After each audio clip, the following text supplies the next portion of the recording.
अच्छा, तो हम अपने लेक्चर को स्टार्ट करेंगे।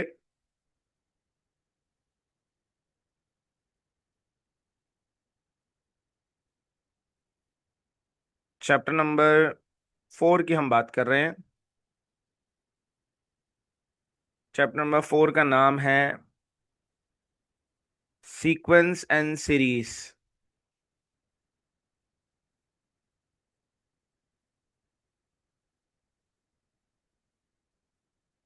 इस चैप्टर से पेपर में 2 शॉर्ट आएंगे और एक एमसीक्यू आएगा। मतलब ये चैप्टर पेपर में 9 मार्क्स के लिए आएगा।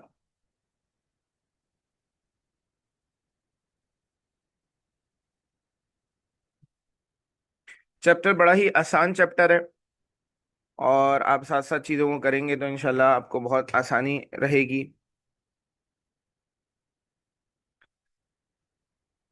सीक्वेंस एंड सीरीज किसे कहते हैं? सबसे पहले हम बात करेंगे सीक्वेंस की।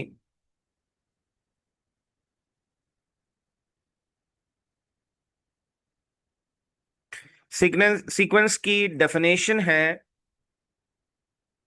N ordered set of numbers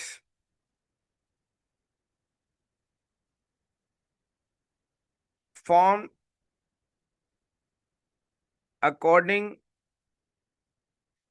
to a definite rule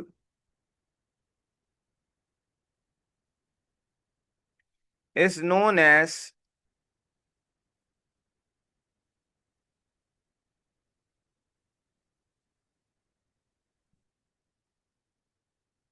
sequence, और इसका दूसरा नाम प्रोग्रेशन। इसको सीक्वेंस भी कहते हैं, इसको प्रोग्रेशन भी कहते हैं। ऐसे सेट ऑफ नंबर्स जो कि किसी एक रूल के तहत बन रहे हों, उनको हम सीक्वेंस कहते हैं। फॉर एग्जाम्पल, एक रूल मैं ले रहा हूं, 1 का स्क्वायर, 2 का स्क्वायर, 3 का स्क्वायर, 4 का स्क्वायर। हर नंबर का मैं स्क्वायर ले रहा हूं, हर नेचुरल नंबर का। तो 1, 4, 9, 16, 25। तो ये मेरे पास सेट ऑफ नंबर्स बन गए। या मैं 1 का क्यूब, 2 का क्यूब, 3 का क्यूब, 4 का क्यूब, 5 का क्यूब, हर नंबर का क्यूब निकाल लूं, तो मेरे पास जो सेट ऑफ नंबर्स आ रहे हैं, 1, 8, 27, 64, 125, ये नंबर्स मेरे पास आ रहे हैं।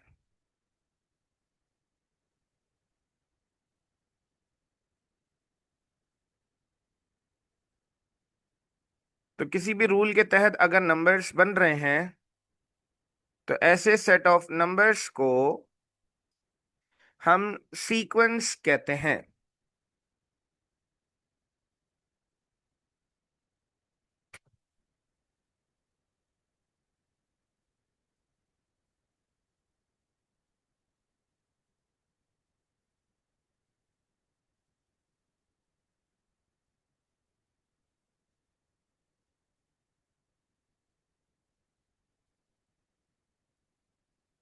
दूसरा रूल,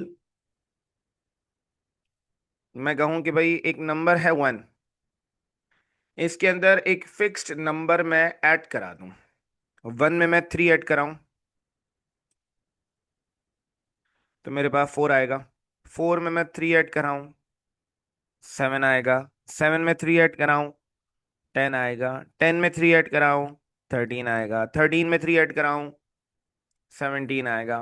तो ये एक रूल के तहत कुछ नंबर्स यहां पर बन रहे हैं।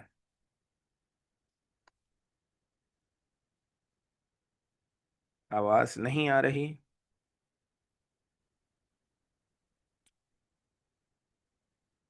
बेटा, बाकियों को मेरी आवाज सही आ रही है? मुझे लग रहा है बेटा आपका इंटरनेट या तो इशू कर रहा है।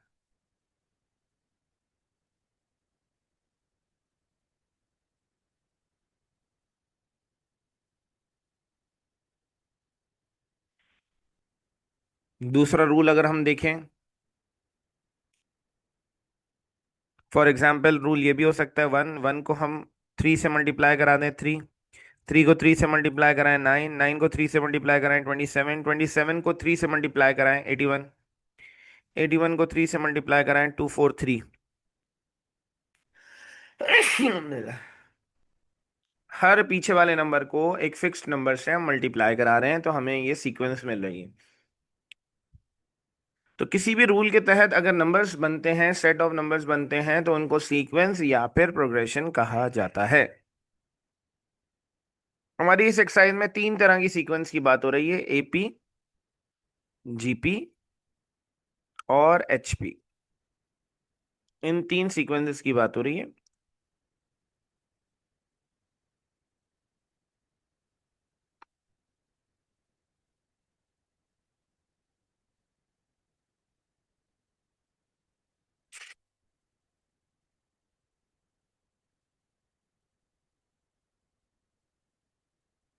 एपी का मतलब है अरिथमेटिक प्रोग्रेशन।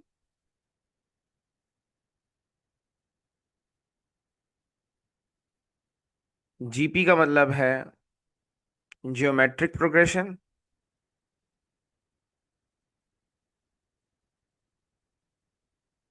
और एचपी का मतलब है हार्मोनिक प्रोग्रेशन। तो तीन तरह की हमारे पास सीक्वेंस है यहाँ पर, जो अभी हम इस चैप्टर में पढ़ेंगे। हम इस चैप्टर को स्टार्ट करते हैं एक्सरसाइज 4.2 से। इसकी वजह यह है कि 4.1 जो है वो सारी सीक्वेंस मर्ज करके आएंगे, तो आपको ज़्यादा अंडरस्टैंडिंग आपकी बेहतर होगी कि जब सब करने के बाद 4.1 करेंगे।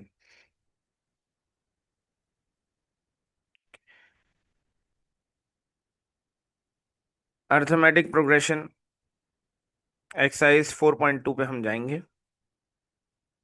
अरिथमेटिक प्रोग्रेशन क्या होती है? ये sequence, a sequence in which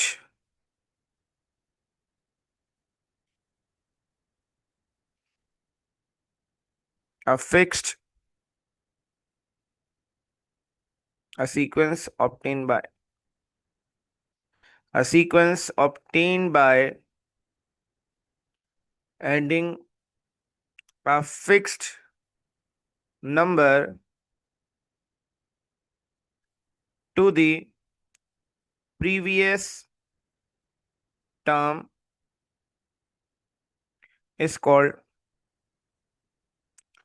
an arithmetic sequence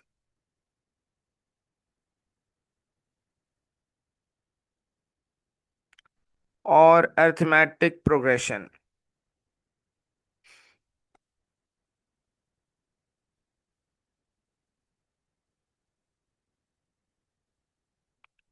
एक ऐसी सीक्वेंस जिसमें हमें आगे वाला नंबर प्रीवियस टर्म में एक फिक्स्ड नंबर ऐड कराने पर मिले, उसको हम अरिथमेटिक सीक्वेंस कहते हैं। फॉर एग्जाम्पल, आपके पास एक नंबर है 2, आपने इसमें एक फिक्स्ड नंबर ऐड कराया। आपने फॉर एग्जाम्पल इसमें 3 ऐड कराया तो 5 आ गया, आपने 3 ऐड कराया तो 8 आ गया,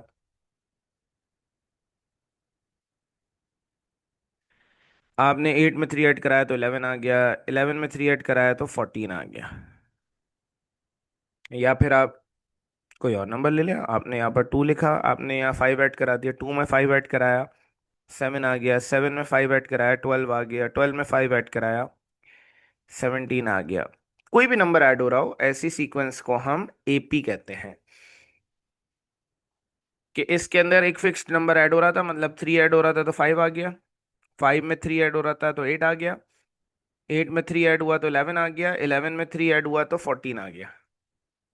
जिस तरह यहाँ पर 2 में 5 ऐड हुआ तो 7, 7 में 5 ऐड हुआ तो 12, 12 में 5 ऐड हुआ तो 17 आ गया। तो ऐसी सीक्वेंस को अरिथमेटिक सीक्वेंस या फिर अरिथमेटिक प्रोग्रेशन कहा जाता है। दूसरी एक और बात, फॉर एग्जाम्पल एक सीक्वेंस है 2 4 6 8 10 12। सीक्वेंस के अंदर जो पहली वैल्यू है उसको सीक्वेंस की फर्स्ट टर्म कहा जाता है, दूसरी वैल्यू को सेकंड टर्म, तीसरी वैल्यू को सीक्वेंस की थर्ड टर्म, चौथी वैल्यू को फोर्थ टर्म, इसी तरह ये फिफ्थ टर्म और ये सिक्स्थ टर्म। अर्थमेटिक प्रोग्रेशन एक ऐसी प्रोग्रेशन है, एक ऐसी सीक्वेंस है जिनके अंदर डिफरेंस सेम आता है। फॉर एग्जाम्पल, आप सेकंड टर्म को माइनस करें फर्स्ट टर्म से,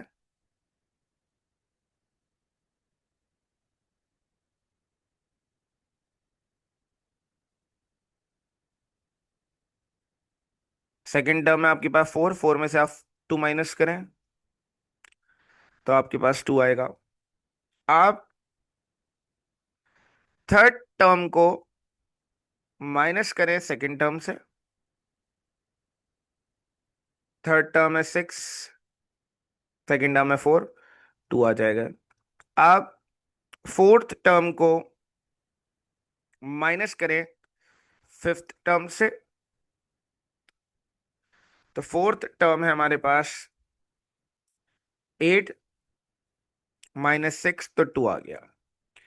तो जब आप दो वैल्यूज का डिफरेंस निकाल रहे हैं तो आपके सामने है कि सारे डिफरेंस सेम आ रहे हैं, तो इनको हम स्मॉल डी से रिप्रेजेंट करते हैं डिफरेंस को। हम कहते हैं कि एपी एक ऐसी सीक्वेंस है जिसके अंदर डिफरेंस सेम आएगा, मतलब ये कॉमन डिफरेंस मौजूद होगा। यहां तक किसी को कोई बात ना समझ आ रही हो तो पूछ लें।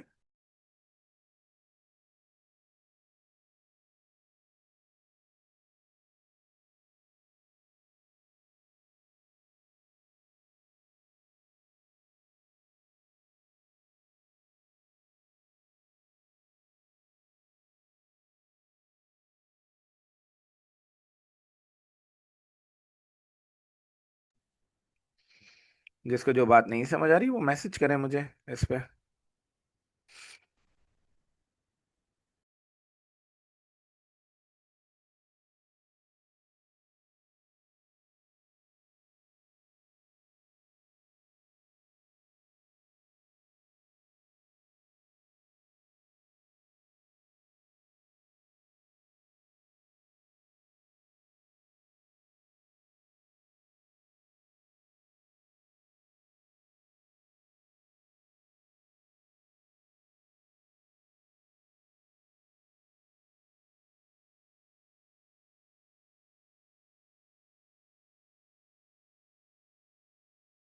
ओके युसरा बेटा।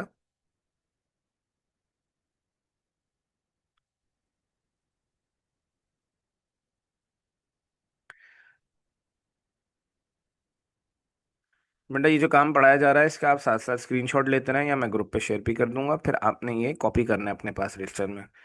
ठीक है, ये काम फिर चेक भी होगा आपका।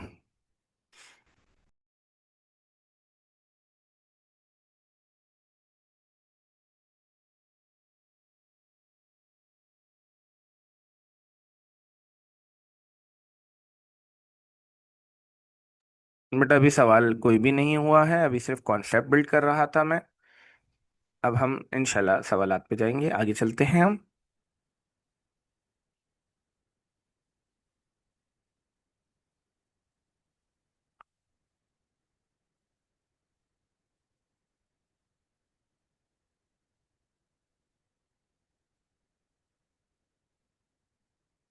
बेटा एपी के अंदर जो पहली एक्सरसाइज है उसके अंदर जनरल टर्म फॉर्मूला यूज होता है। पूरी एक्सरसाइज में एक ही फॉर्मूला यूज हो रहा है, कोई और फॉर्मूला है नहीं। फॉर्मूला है a n is equal to a plus n minus one d. मैं ग्रुप पे भेज दूंगा, आप बेफिक्र रहो, स्क्रीनशॉट ना अभी भेज दूंगा क्लास के बाद ही।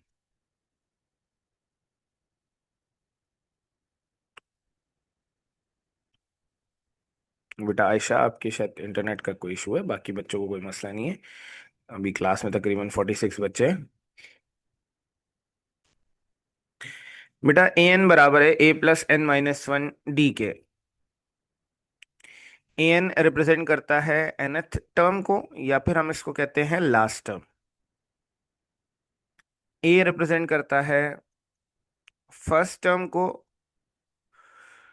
एन रिप्रेजेंट करता है नंबर ऑफ टर्म्स को, और डी रिप्रेजेंट करता है इस फॉर्मूले में कॉमन डिफरेंस को।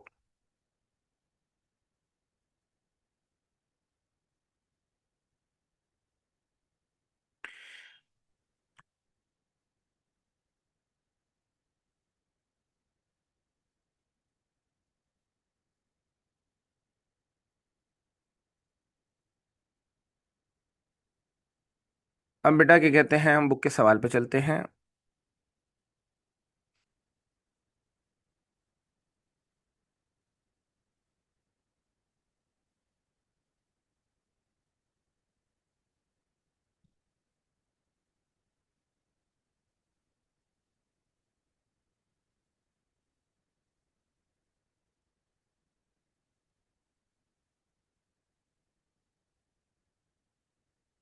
एक्सरसाइज 4.2 का पहला सवाल है, find the indicated term each in each of the following AP.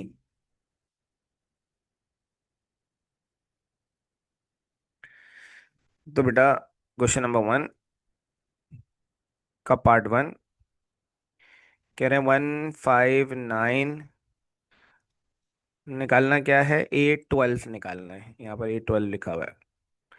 A12 से मुराद ये है कि हमें 12th टर्म निकालनी है इस सीक्वेंस की।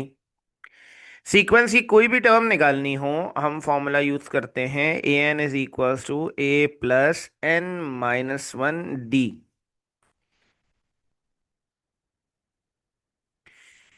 ए क्या है यहाँ पर, फर्स्ट टर्म, फर्स्ट वैल्यू, जो भी पहली वैल्यू दी हुई है वो ए है। तो ए यहाँ पर वन है। डी क्या है यहाँ पर, second value minus first value, 5 - 1, तो डी आ गया 4।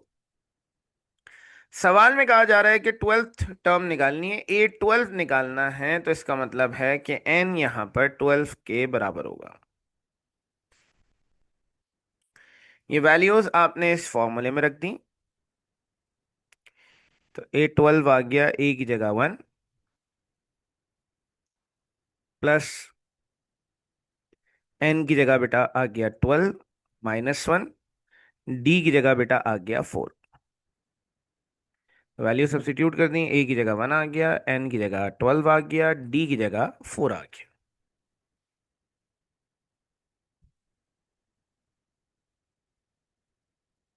ये आएगा 11 इंटू 4,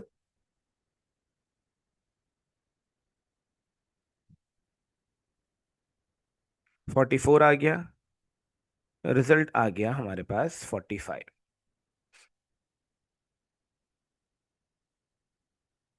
ये पहले पार्ट का आंसर आ गया।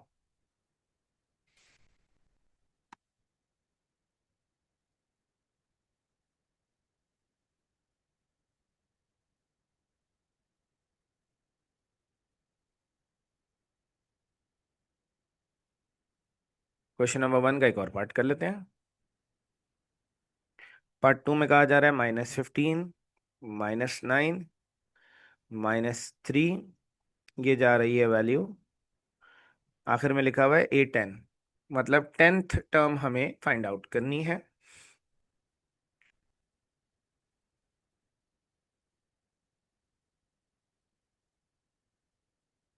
बेटा जब भी टर्म निकालनी होगी यही फॉर्मूला लगेगा रोहान, ये याद रखना है आपने। बेटा डी डिफरेंस है, डिफरेंस हमेशा निकलेगा second value minus first value से। ठीक है, जैसे इस सवाल में 10th टर्म निकालनी है, ए एन बराबर है a plus n minus one d के। यहां पर ए क्या है, ए जो भी सवाल में पहली वैल्यू दी हुई है ये ए है। ए आ गया -15। डी क्या आएगा, डी कहलाता है second term minus first term.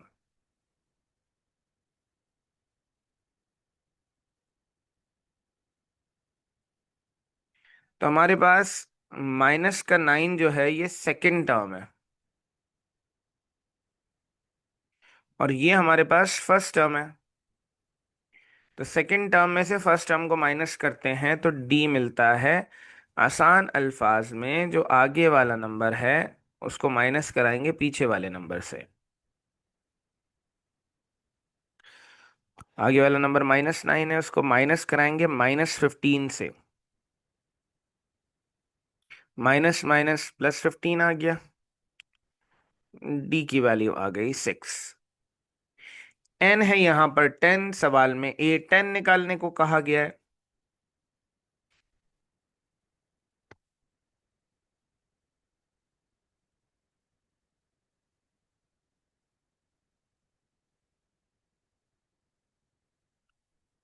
A10 बराबर है, ए की जगह -15 +10 - 1, डी की जगह 6 आ गया।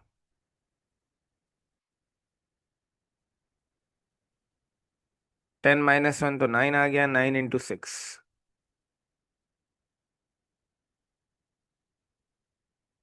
तो 9 × 6 = 54। इसको माइनस करा देंगे हम यहाँ पे।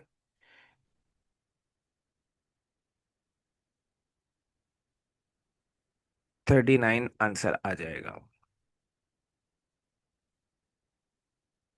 कोई मसला, कोई टेंशन, कोई परेशानी इसमें?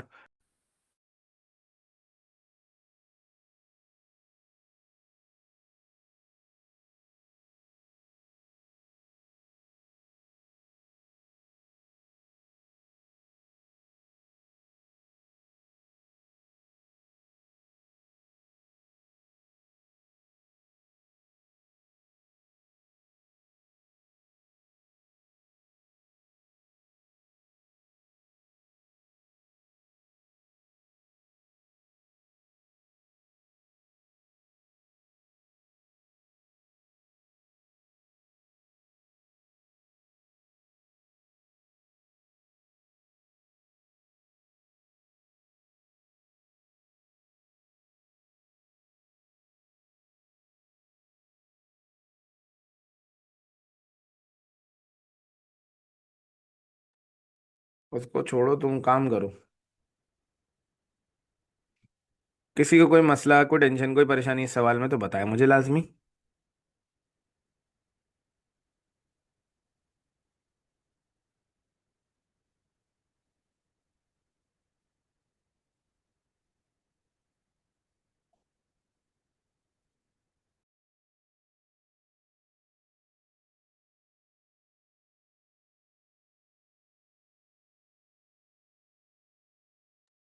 ओके बेटा।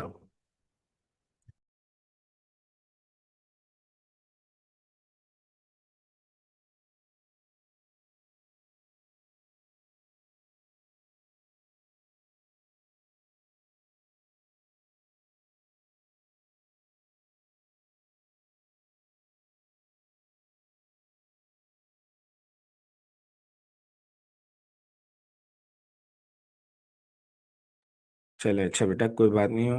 मोहम्मद बलीन, आपको मैं रिकॉर्डिंग दे दूंगा, आप देख लीजिएगा, कोई चीज़ मिस हो जाए तो।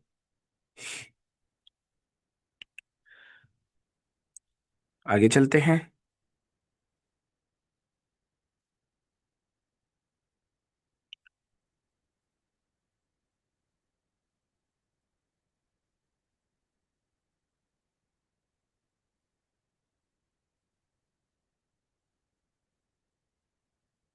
बेटा 15 ऐसे आया कि यहाँ ए की जगह -15 रख दिया।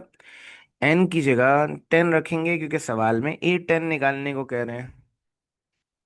सवाल में अगर A15 कहते तो एन की जगह 15 रखते, सवाल में अगर A20 कहते तो एन की जगह 20 रखते हम।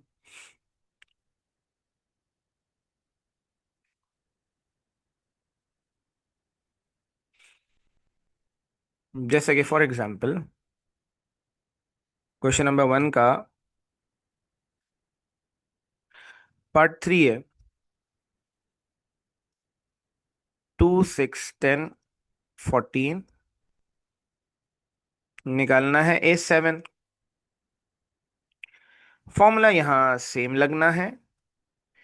ए एन बराबर है A+n-1 D के। ए यहां फर्स्ट वैल्यू है 2। डी यहां पर first second value minus first value है, मतलब 6 - 2। और एन यहाँ पर नंबर ऑफ टर्म्स है 7, क्योंकि सातवीं टर्म हमें यहाँ फाइंड आउट करनी है। तो हमने A7 = हमने ए की जगह 2 रख दिया, +n-1 D की जगह हमने 4 रख दिया। तो ए की जगह 2 आ गया, एन की जगह 7 आ गया, डी की जगह 4 आ गया। A7 = 2 +6 × 4। तो A7 हमारे पास आ गया 6 × 4 = 24। दोनों ऐड हो गए, 26 आंसर आ गया।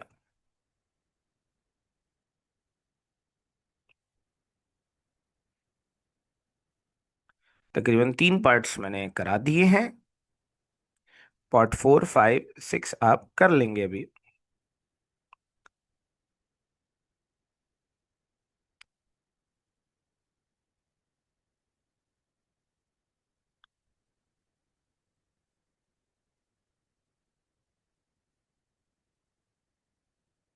पार्ट 6 भी करा दूं? अभी करा देता हूँ।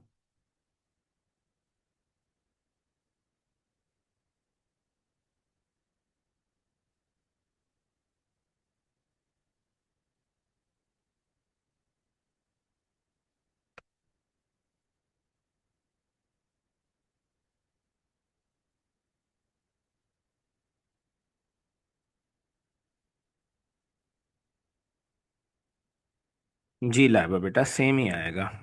थर्ड टर्म में से सेकंड टर्म को भी माइनस कर सकते हैं।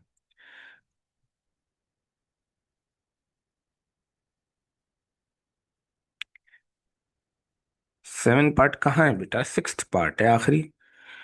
6 पार्ट में करवा देता हूँ। पार्ट 6 में कह रहे हैं 1/3, 1/2, 2/3 टिल A6।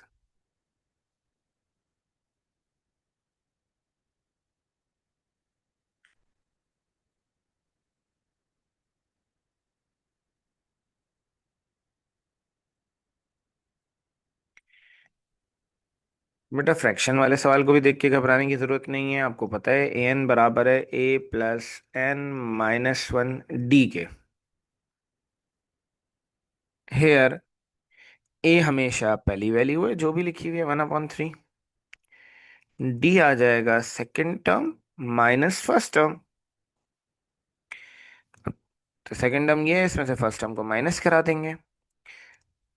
चाहे तो आप कैलकुलेटर से भी इसके रिजल्ट को कैलकुलेट कर सकते हैं, और ना एलसीएम लेना है। 3 × 2 = 6 क्रॉस मल्टीप्लिकेशन। तो हमारे पास डी की वैल्यू आ जाएगी 1/6। एन है यहाँ पर 6, क्योंकि हमें सिक्स टर्म निकालनी है। तो हमने लिख दिया A6 बराबर है ए की जगह 1/3, n-1 D की जगह 1/6 आ गया। तो हमने ए की जगह 1/3 सब्स्टिट्यूट कर दिया, एन की जगह 6 रख दिया, डी की जगह हमने 1/6 रख दिया।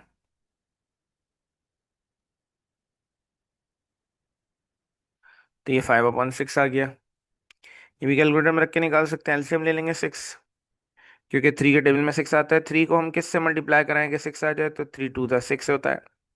तो ऊपर 2 मल्टीप्लाई होगा, या नीचे 6 है, 6 को 1 से मल्टीप्लाई कराएंगे तो 6 आएगा। A6 आ गया 7/6। ये आंसर आ गया इसका।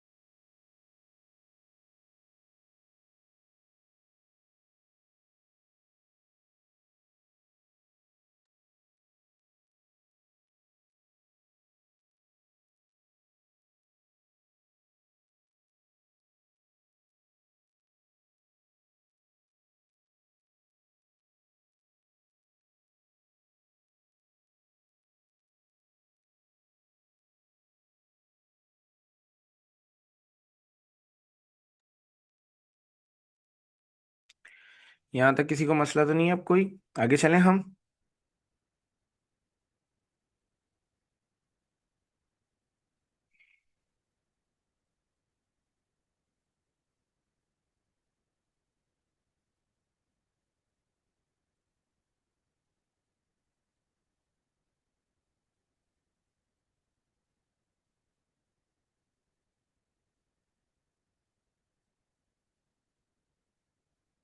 जी बेटा, 4 5 खुद करना है मनाहिल।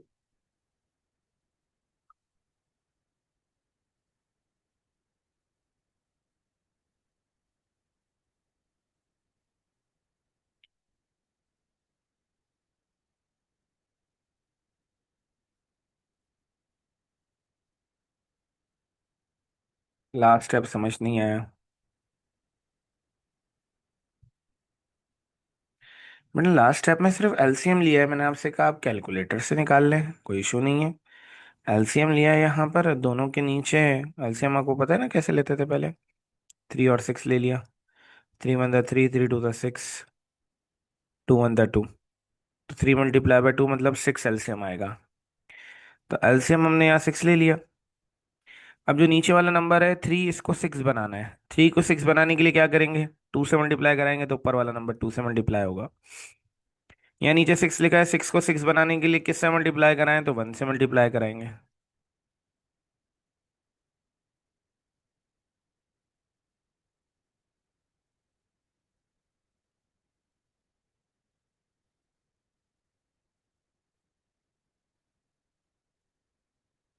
अबे सबको घूमने दे, तो अपनी पढ़ाई कर भाई।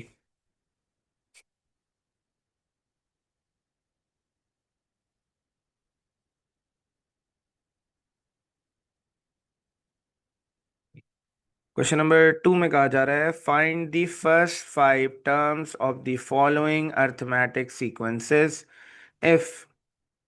शुरू की पांचवी टर्म हमें निकालनी है, 5 टर्म्स निकालनी है शुरू की।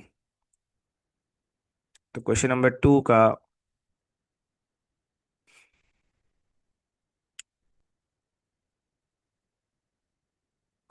2 का पार्ट 1 है। ए एन बराबर है 2n - 3 के। ए एन एक ऐसी टर्म होती है जिसमें जो नंबर रखेंगे वो टर्म हमें मिल जाती है। मिसाल के तौर पे यहाँ पर कह रहे हैं शुरू की 5 टर्म्स निकालनी है। तो आपने क्या करा? Putting n is equals to 1 in equation 1। तो आपने n की जगह 1 रखा। A1 बराबर आ गया 2 × 1 - 3। 2 - 3 - 1 आ गया।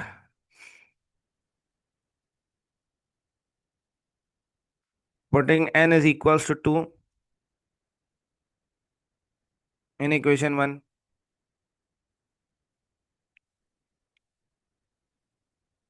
तो A2 बराबर आएगा 2n - 3 लिखा हुआ है, n जहां लिखा है वहां पर 2 रख दिया। तो ये आ जाएगा 2 to the 4 -3। तो 1 आ गया। फिर थर्ड टर्म निकालनी है। तो putting n is equals to 3 in equation 1। तो इक्वेशन 1 है हमारे पास a n is equals to 2n - 3। n की जगह हमने 3 रख दिया। यहाँ भी n की जगह हमने 3 रख दिया। तो A3 बराबर आ गया 3 to the 6 - 3। तो 3 आ गया आंसर। फिर हमें फोर्थ टर्म निकालनी है, तो n की जगह हम 4 रखेंगे इक्वेशन 1 में।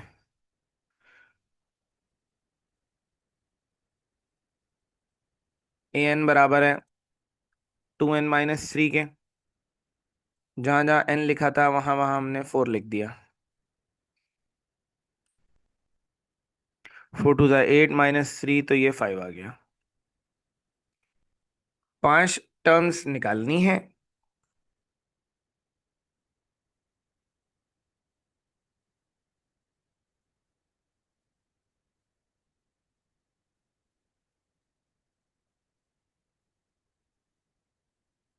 जी बेटा तंसील। फिर उसके बाद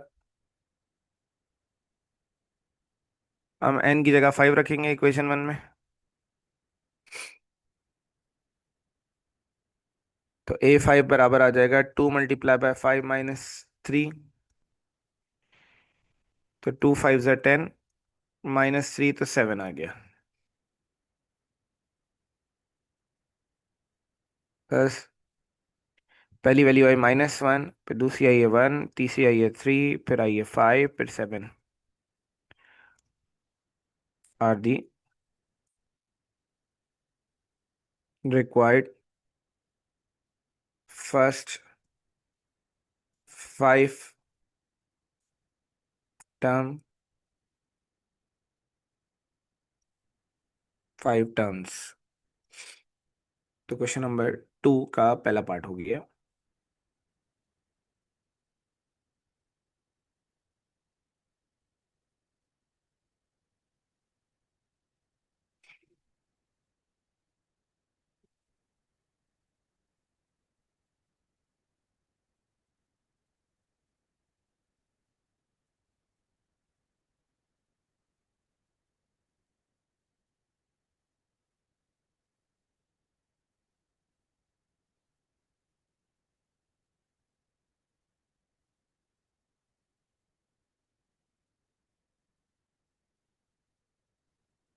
जी बेटा, मिल जाएगी।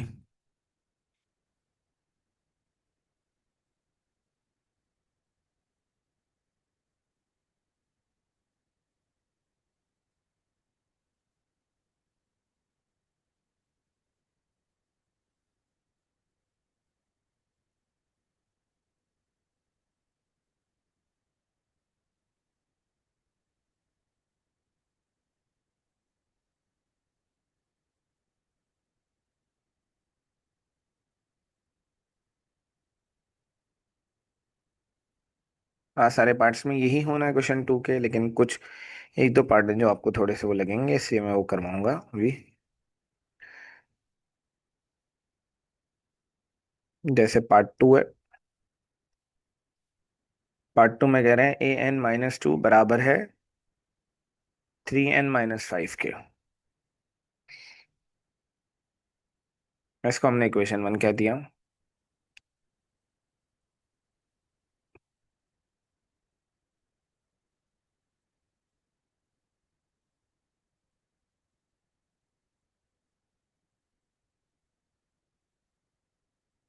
ठीक है निका बेटा। बेटा, इस सवाल में एक मसला है। तो मसला ये है कि यहाँ पर लिखा हुआ है an - 2। अगर मैं n की जगह 1 रखता हूँ तो ये बन जाएगा a - 1। तो a - 1 कोई टर्म नहीं होती। दोबारा an - 2 लिखा हुआ है, n की जगह अगर 2 रख दूंगा तो a0, मतलब a0 अर्थमेटिक प्रोग्रेशन या सीक्वेंस में, या कोई भी सीक्वेंस आ जाए उसमें a0 कोई टर्म नहीं होती। तो हम यहाँ पर, क्योंकि -2 लिखा हुआ है, तो n की जगह -2 से बड़ा नंबर ही रखेंगे।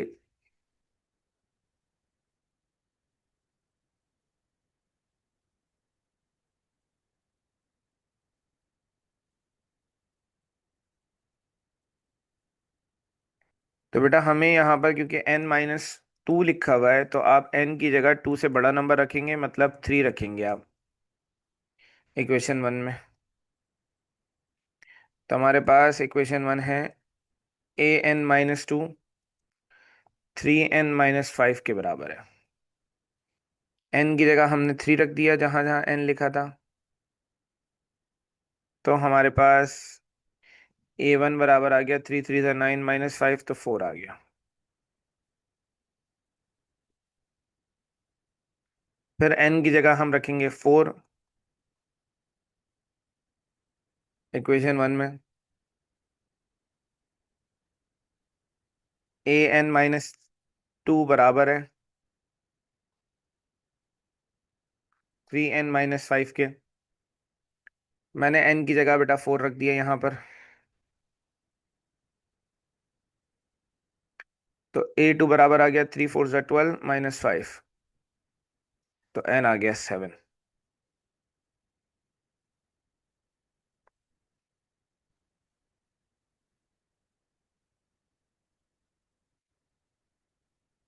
एन की जगह हम 5 रखेंगे इक्वेशन 1 में।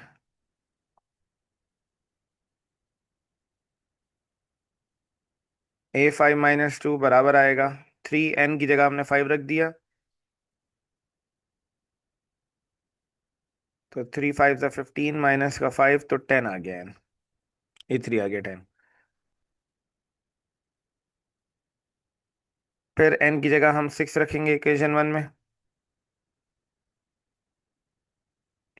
तो A6 - 2 बराबर आएगा 3 × 6 - 5 के। तो A4 बराबर आ जाएगा 6 3 18 -5 तो 13 आ गया।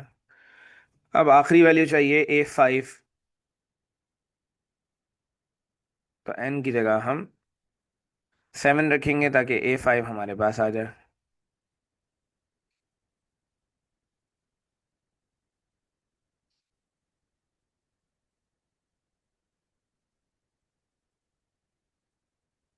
Putting n is equals to 7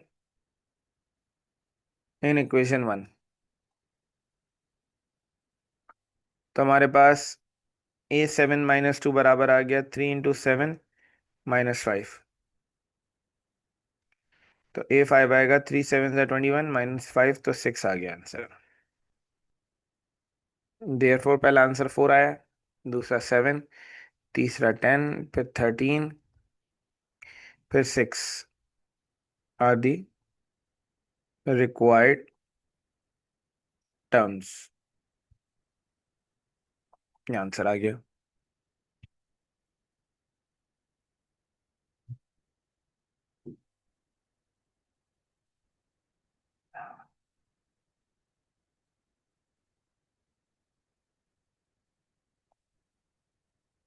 अब में हाँ 16 आएगा, 6 क्यों लिख दिया मैंने।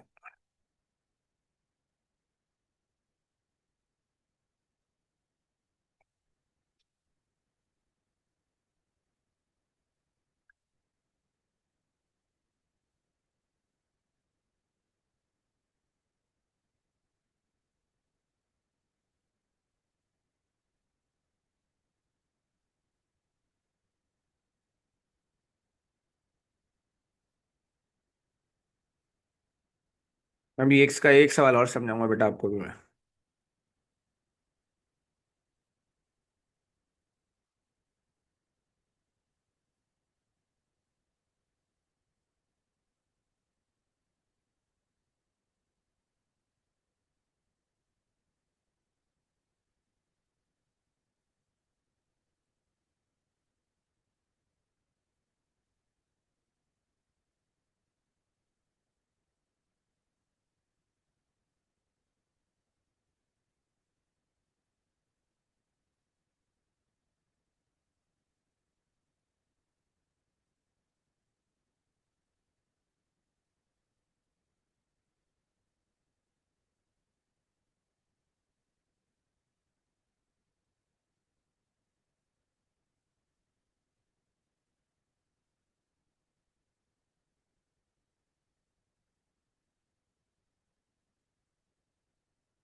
हाँ बेटा मैं लाजमी लूंगा, आप बेफिक्र रहो अब्दुल मनान।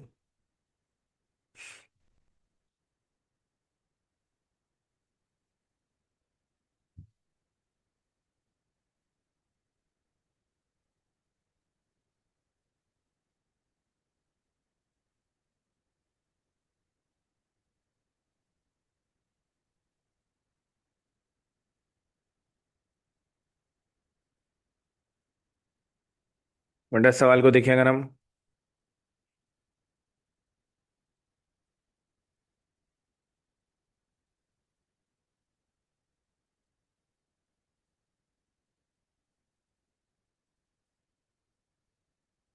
12:30 तक है बेटा क्लास।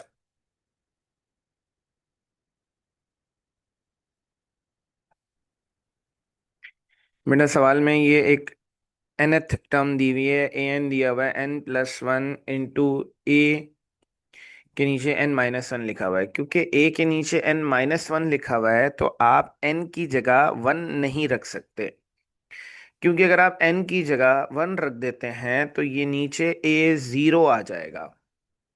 a0 कोई टर्म नहीं होती, क्योंकि n-1 लिखा हुआ है तो 1 से बड़ा नंबर हमें यहाँ सब्स्टिट्यूट करना होगा। Putting n is equals to 2 in equation number 1। तो आपके पास इक्वेशन 1 में लिखा हुआ है ए एन बराबर है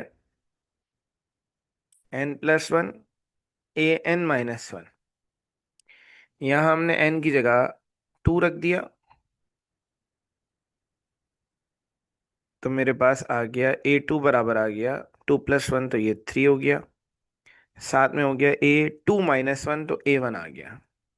ये जो a1 लिखा हुआ है सवाल में, a1 की वैल्यू गिवन है,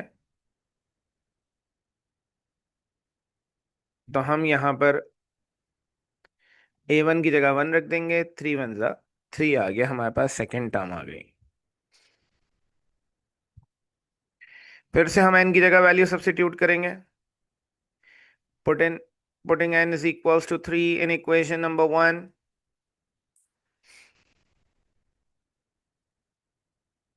ए एन बराबर है n+1 an-1। n की जगह हमने 3 रख दिया यहाँ,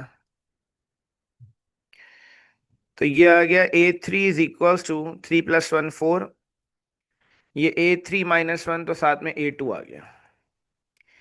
a2 की जगह a2 की वैल्यू जो हमने ऊपर निकाली है, ये निकाली हमने a2 की वैल्यू 3, तो ये a2 की जगह हम रख देंगे।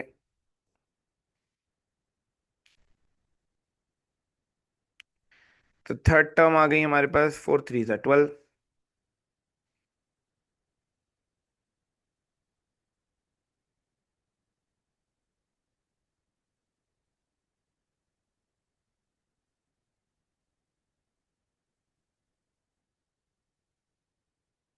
फिर उसके बाद n की जगह हम रखेंगे 4 इक्वेशन 1 में,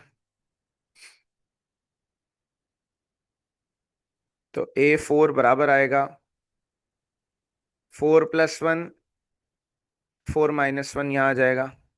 तो a4 की वैल्यू आ गई 5 × a3।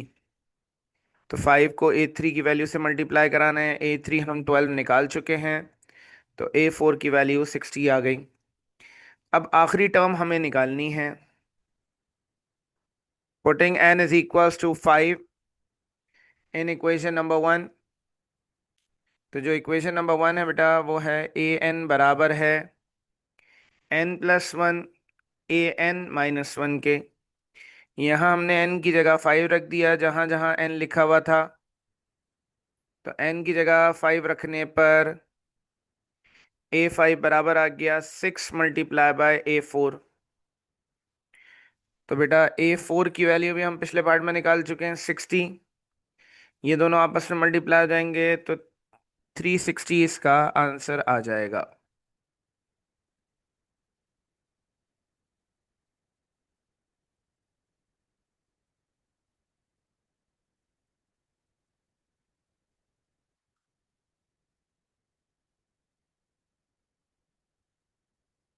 तुम्हें जाना है, तुम चले जाओ बेटा, आपको किसने रोका है?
इसका लास्ट पार्ट भी करवाना है।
लास्ट पार्ट भी समझा रहा हूँ इसका मैं। पार्ट 6 में कहा जा रहा है।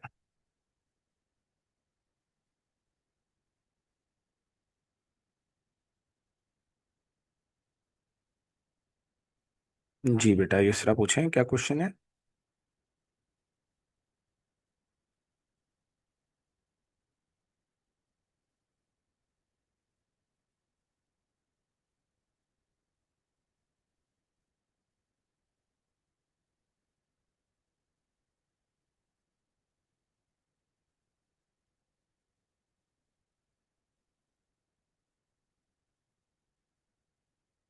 ओके बेटा उमिल money, take your time.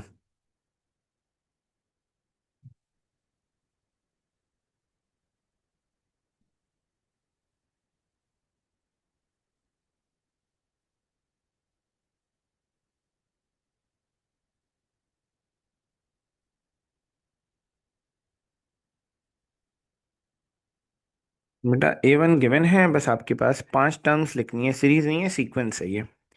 A1 1 है। A2 आपने निकाला इस सवाल में 3। A3 निकाला आपने 12। A4 आपने निकाला 60। और उसके बाद ए।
हाँ बेटा, वो इंटरनेट लैग कर गया तो मैंने दूसरा इंटरनेट कनेक्ट कर लिया है।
अच्छा बच्चों, आगे चलें।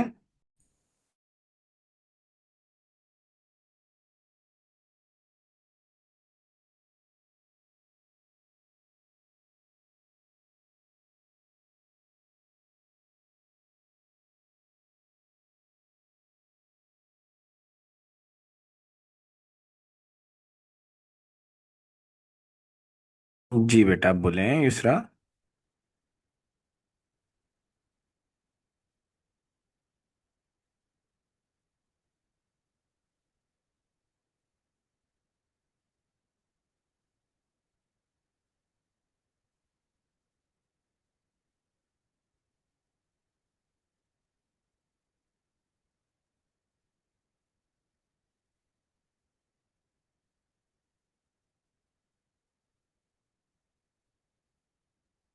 बेटा, मैंने आपसे यही तो कहा कि ये जो पार्ट है ये ना अर्थमेटिक सीक्वेंस है, ये कुछ और ही है। मतलब ये ना अर्थमेटिक है, ना ज्योमेट्रिक है, ना हार्मोनिक जो हम पढ़ेंगे, तीनों में से कोई भी नहीं है, बस एक सीक्वेंस इसको कहेंगे हम, क्योंकि इसमें फिक्स्ड नंबर ऐड कराने पे नेक्स्ट नंबर नहीं बन रहा।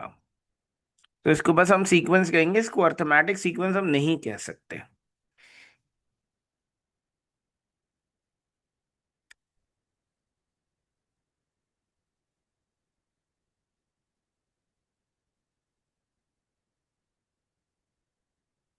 क्वेश्चन नंबर 2 का पार्ट 6 है। ए बराबर है 5 के, other three consecutive terms are. Consecutive terms मतलब एक के बाद एक लगातार जो टर्म्स होती हैं उनकी बात हो रही है। आपने बेटा यहाँ पर सबसे पहले डी निकालना है। Since 23, 26, 29 are three consecutive terms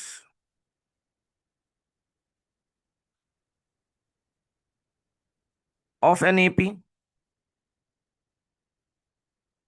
therefore D बराबर आएगा second term minus first term से, या third term minus second term से। दोनों को माइनस कर लें, आंसर सेम ही आ रहा है, डी आ गया 3। अब टर्म निकालने के दो तरीके हैं। एक तरीका ये है कि फॉर्मूले से निकाल लें, दूसरा आसान तरीका कर लेते हैं भाई। A1 कहते हैं फर्स्ट टर्म को, फर्स्ट टर्म ए होती है बेसिकली। तो ए यहाँ पर 5 है, तो हम यहाँ पर लिख भी सकते हैं कि फर्स्ट टर्म ए है, जो कि 5 के बराबर सवाल में दी गई है। सेकंड टर्म चाहिए, एपी में है सीक्वेंस, क्योंकि कॉमन डिफरेंस सेम है। 26 को 23 से माइनस करें, या आप 29 को 26 से माइनस करें, दोनों सूरतों में डिफरेंस सेम आएगा, 3 आएगा। ये नहीं बताया गया कि ये कौन सी टर्म है, बस बताया गया कि कंसेक्यूटिव टर्म है। नहीं पता ये पांचवी टर्म है, 10वीं टर्म है, कौन सी टर्म है, हमें ये नहीं पता। सेकंड टर्म कैसे आती है भाई, जो भी ए की वैल्यू उसमें डी को ऐड करा देते हैं, और डी हमारे पास 3 आया, तो 5 + 3 8 आ गया। थर्ड टर्म एपी में कैसे आती है, जो भी सेकंड टर्म आई है उसमें हम डी को ऐड करा देंगे, 11। फोर्थ टर्म कैसे आएगी, जो भी हमारे पास पीछे वाली टर्म है उसमें 3 ऐड करा देंगे, क्योंकि डी हमारे पास 3 आया। फिफ्थ टर्म, तो 14 में 3 ऐड करा दिया, 17। तो हमने लिख दिया therefore 5, 8, 11, 14, 17 are the required terms. शुरू की 5 टर्म्स निकालनी थी, ये हमारे पास निकल गई।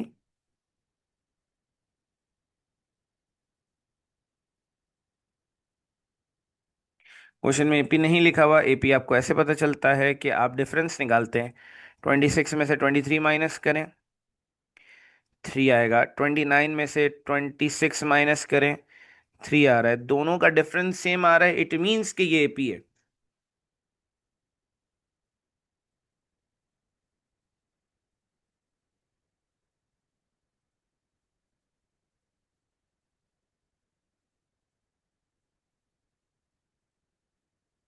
कंसेक्यूटिव मतलब लगातार, एक के बाद एक। मैं आपसे कहूं कि 15, 16 और 17 टर्म है, ये एक साथ लिख दूं, 15 के बाद 16 आता है, 16 के बाद 17 टर्म आती है, तो ये कंसेक्यूटिव कहलाएंगे, लगातार कहलाएंगे।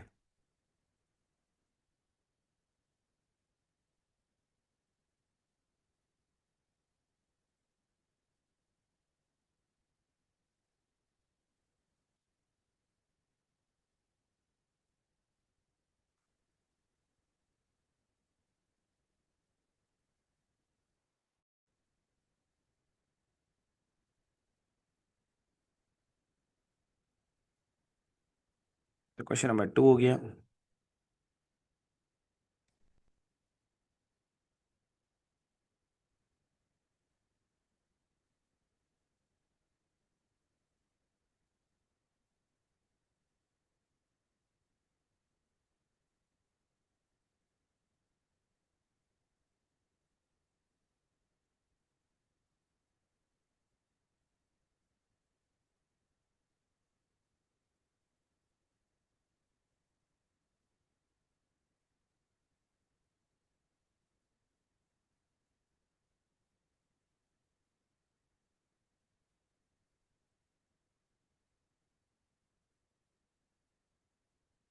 क्वेश्चन नंबर 3 है, if a n minus 3 is equals to 2n minus 5, find nth term of the sequence।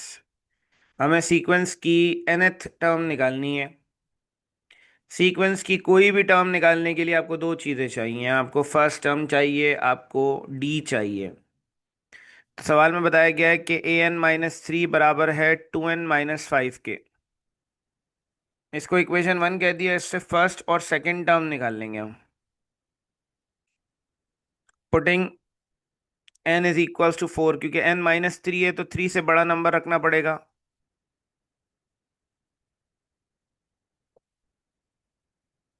तो a4-3 बराबर आएगा 2 × 4 - 5 के।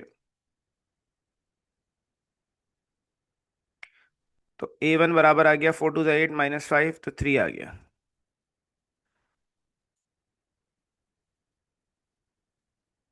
फिर n की जगह मैं 5 रखूंगा।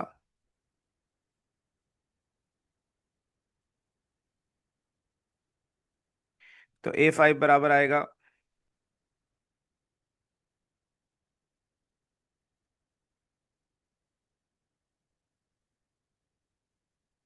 बेटा दो टर्म्स पता चलेंगी तो हमें फिर ये पता चल जाएगा एन टर्म कैसे निकलेगी। मतलब एन टर्म निकालने के लिए दो टर्म्स हमें चाहिए होती है फॉर्मूला लगाने के लिए। कौन सा formula? A n is equal to a + n-1 d। बेटा ये n-3, 2 n की जगह 5 आ गया और ये 5 आ गया। a2 बराबर आ गया 10 - 5, तो 5 आ गया। तो हमारे पास पहली टर्म और दूसरी टर्म आ गई सीक्वेंस की।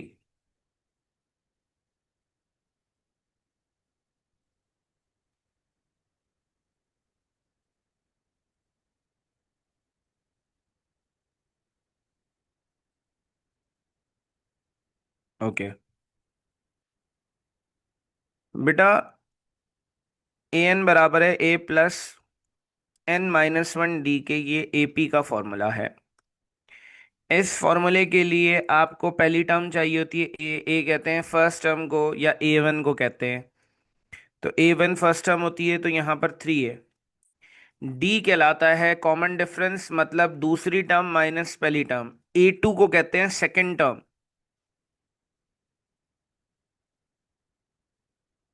और a1 को कहते हैं फर्स्ट टर्म। तो ये आ जाएगा 5 - 3, तो 2 आ गया।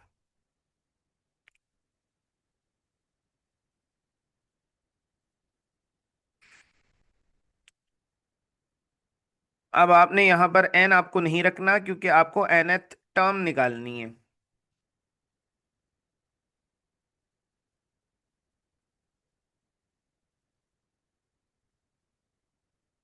बेटा हमने n की जगह, क्योंकि n-3 था, हमने n की जगह 4 रखा। तो a1 हमारे पास आ गया 3 के बराबर।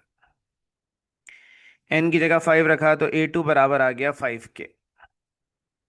अब हमारे पास a1 और a2 दोनों आ गए। हमें nth टर्म निकालनी है। ये nth टर्म का फॉर्मूला है एपी का, a n is equal to a + n-1 d। ये फॉर्मूला याद करना है, पहले सवाल में बताया था। ए कहते हैं फर्स्ट टर्म को, पहली वैल्यू को। तो फर्स्ट टर्म क्या होती है? a1। तो ए कहते हैं a1 को, तो a1 ए के बराबर मतलब 3 के। डी बराबर है second term minus first term के, मतलब a2 - a1, तो 5 - 3। a2 5 है, a3 सॉरी a1 जो है वो 3, इन दोनों को हमने माइनस कराया तो d2 आ गया। अब आपने सिंपल यहां पर ये काम करना है। कि आपने ए की जगह 3 रख देना है, n-1 n as it is रहेगा, डी की जगह आपने 2 रख दिया, तो ए की जगह आपने 3 रख दिया, डी की जगह आपने 2 रख दिया, तो ए एन की वैल्यू आएगी 3, 2n-2, 2 जो है वो दोनों से मल्टीप्लाई हो जाएगा, तो ए एन बराबर आएगा 2n, 3 में से 2 गया तो 1 बच गया।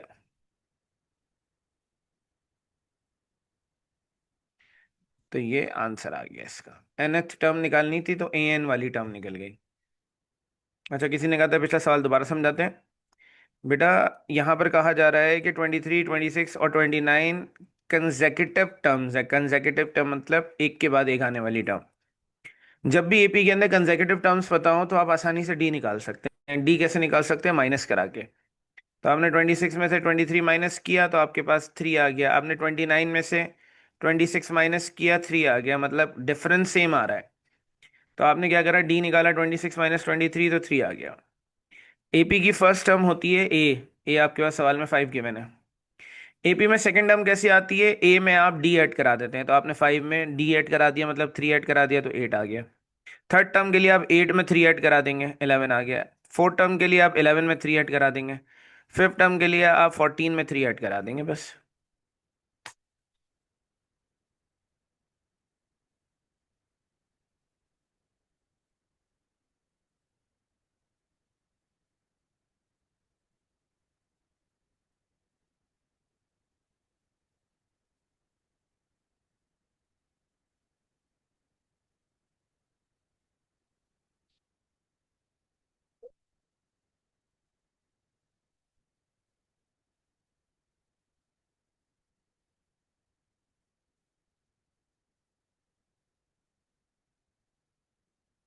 जरूरत नहीं है कंसेक्यूटिव में लगाने की जब फॉर्मूले के बिना काम हो रहा है तो।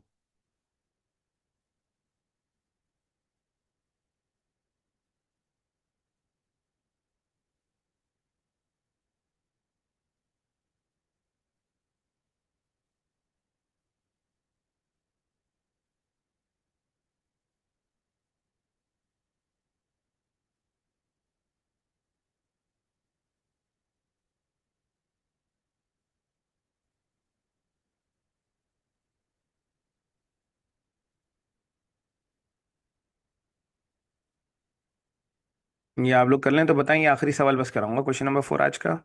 बाकी इंशाल्लाह कल कर पाऊंगा।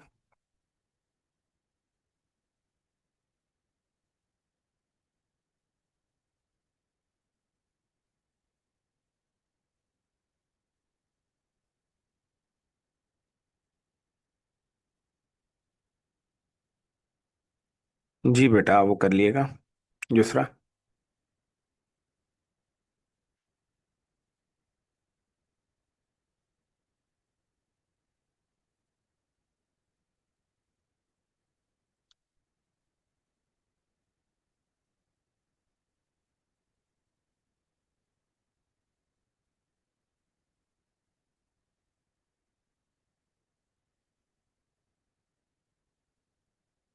बेटा आगे चल लूं मैं?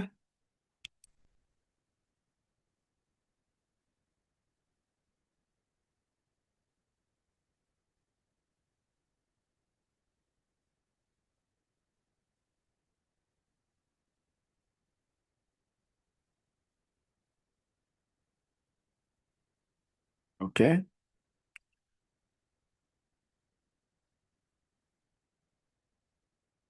क्वेश्चन नंबर 4 करेंगे। Find 20th term of the sequence. अब ये जो सीक्वेंस है इसकी 20th टर्म निकालनी है। अब ये सीक्वेंस कौन सी है, एपी है या नहीं है, ये हमें देखना पड़ेगा। एपी के लिए डिफरेंस सेम होता है, मतलब second term minus first term. Second term है यहाँ पर 2 - x। तो सेकंड टर्म में से माइनस कराएंगे फर्स्ट टर्म को, पहली टर्म 1 है तो 1 - x आ गया। फिर उसके बाद चेक करेंगे कि third term minus second term क्या आ रहा है। तो थर्ड टर्म ये है 3 - 2x। सेकेंड टर्म में 2 - x, इनको माइनस कराएंगे। माइनस का 2, माइनस माइनस प्लस एक्स, 3 में से 2 गया 1 बचा, 2x में से x गया -x बचा। दोनों का डिफरेंस सेम आ गया। इट मीन्स कि ये एपी है।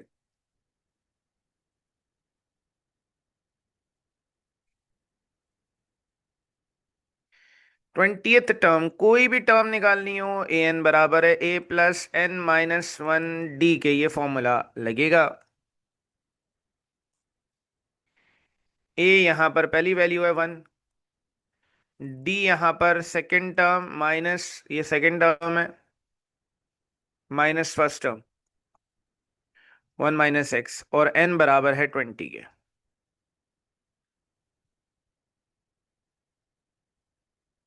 तो a20 आ जाएगा, a की जगह 1 रख दिया,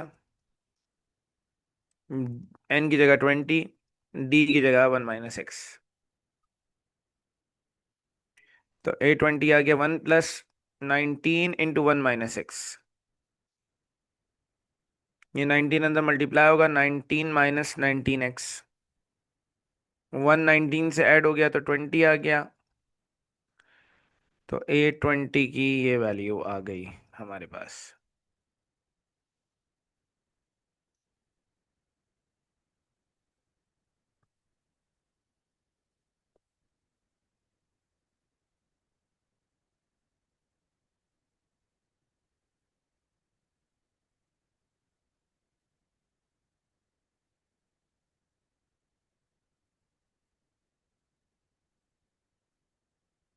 यहां तक कोई मसला, कोई टेंशन, कोई परेशानी?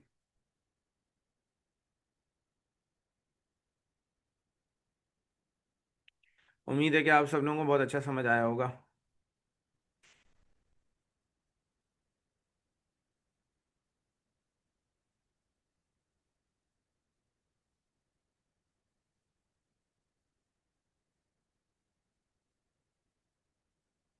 जी बेटा, डिफरेंस सेम होना चाहिए।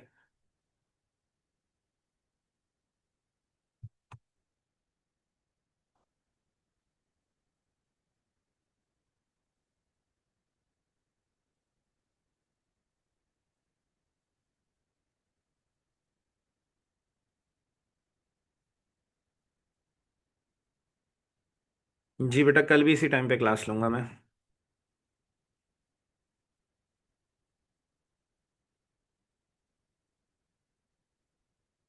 ठीक है बच्चों, मैं क्लास ऑफ कर रहा हूँ।